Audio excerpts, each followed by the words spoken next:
अगर आप भी चाहते हैं माँ शारदा रिकॉर्डिंग स्टूडियो का ऑडियो वीडियो सबसे पहले आप तक पहुँचे, तो हमारे चैनल को सब्सक्राइब करें और साथ ही बेल आइकन के घंटी को दबाना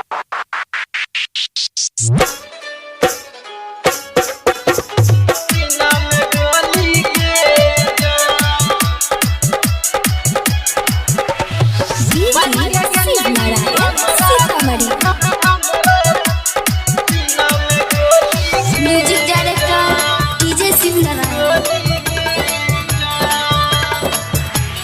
जी तोर सगेलो जन के सुनल तोहर बोली के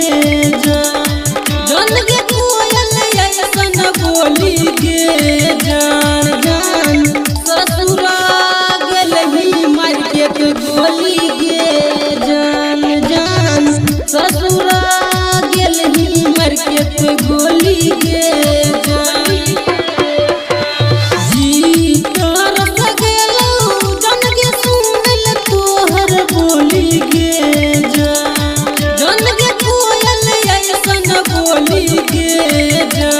जान ससुरा गेलही मार के गोली के जान ससुरा गेलही मार के गोली के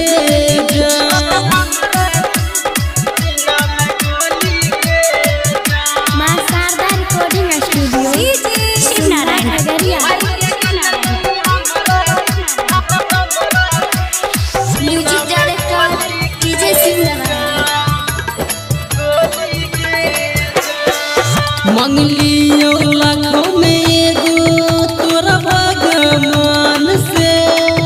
केना के संदीप रातो सुन ले कोई कान से मंगलियो लाखों में एगो तोरा भगवान से केना के संदीप रातो सुन ले कोई कान से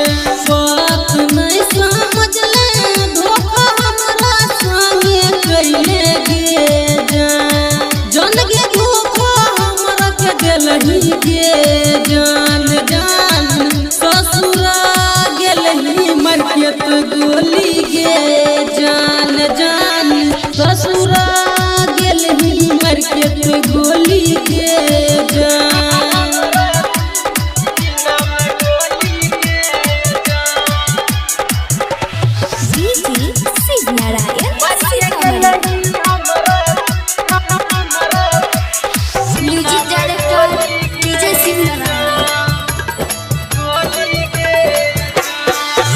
आज दिन रात रोबोगे संगम याद में केना के जिंदगी गुजरोगे संगम रात में आज दिन रात रोबोगे संगम याद में केना के जिंदगी गुजरोगे संगम रात में प्यार के मौका पाई के जिंदगी बनाए ले खूबसूरत गे जान जिंदगी बनाए ले खूबसूरत गे जान ससुरा गेलही बोल के नहीं बोली गे जान मर के गेलही हमरा सीना में गोली गे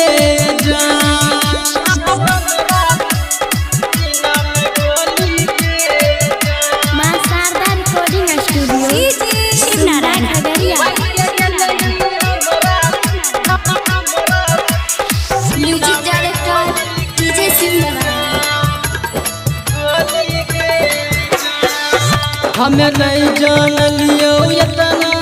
बनबे कसाई गे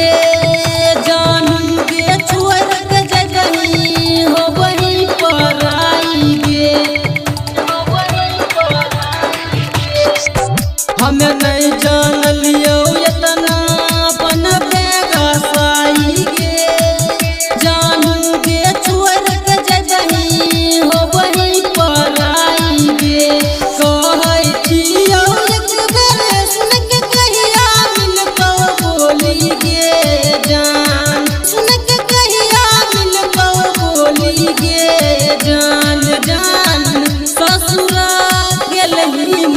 तो गोली गे जान जान ससुरा गेल ही मर के तो गोली गे जान।